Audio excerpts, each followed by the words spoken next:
Hello, I'm Ariam, and these are my favorite books that I read in October of 2025. So I think we'll go by grade level again and start with Harry Cat's Pet Puppy. This is part of the Cricket in Times Square series. So I read this year The Cricket in Times Square, then I read Tucker's Countryside, and then I read this book, Harry Cat's Pet Puppy. And this is definitely my favorite of them all, mostly because humans are not really that involved, and when they are, it's kind of silly, which is definitely what I prefer in books where animals are the main characters. And I also felt very emotionally connected to this book. So basically, we have our main characters, Harry Cat and Tucker Mouse, who live together.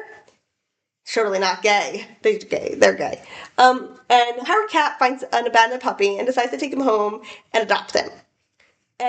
But they live in a drain pipe, and the puppy is not small. So as he grows big, they have to find him a new home. And it's all about them finding him a new home. And listen, I'm so emotionally connected to this book that I don't think I could talk about it normally because, like, it's.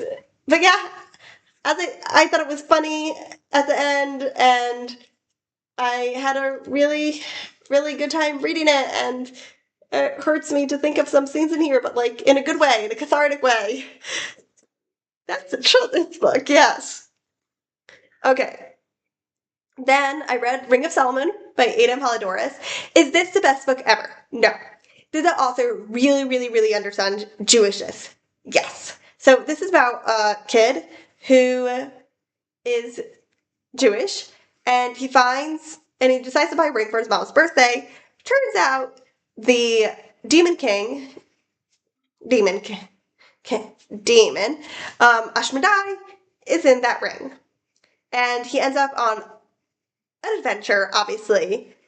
And I had such a good time with this book. Just as I said, the author really, really understands Jewishness, and I had a fun time finding the Easter eggs and stuff.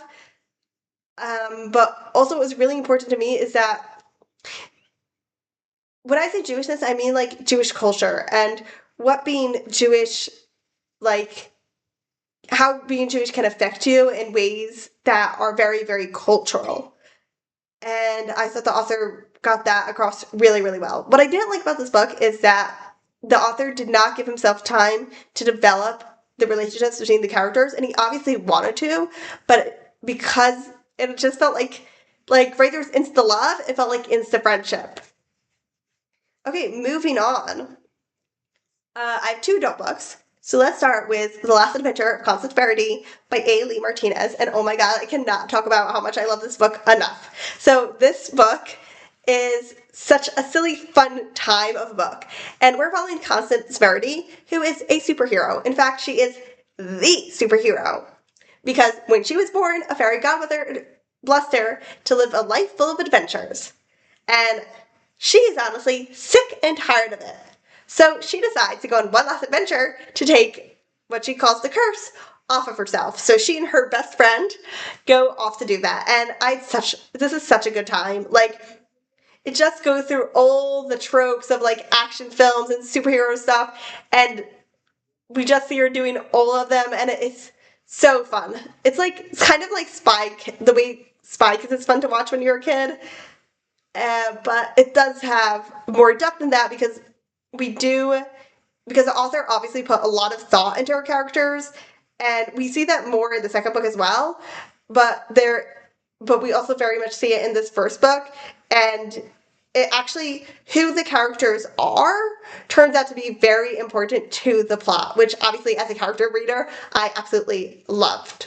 So yeah, this book I cannot talk enough about how much I loved it.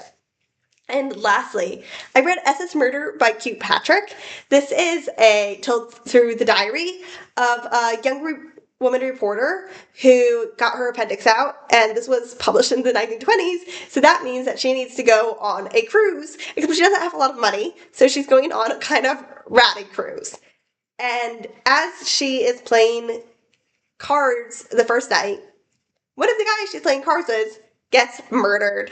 And she, because she's a reporter and she can't stop investigating stuff, decides to investigate. And I really like the ending, because the ending was just so based on like stuff that you already knew. At the same time, it was such a surprise and such a twist. Like even though this was written in the 1920s, or was it the 1930s? I believe it was the 1930s actually. But even though it was written at that time, it was still such a surprise. At the same time, it was built on what we already knew. It built up to that so well, and I was so pleased with it. Yeah, so those are all of my favorite books that I read in October.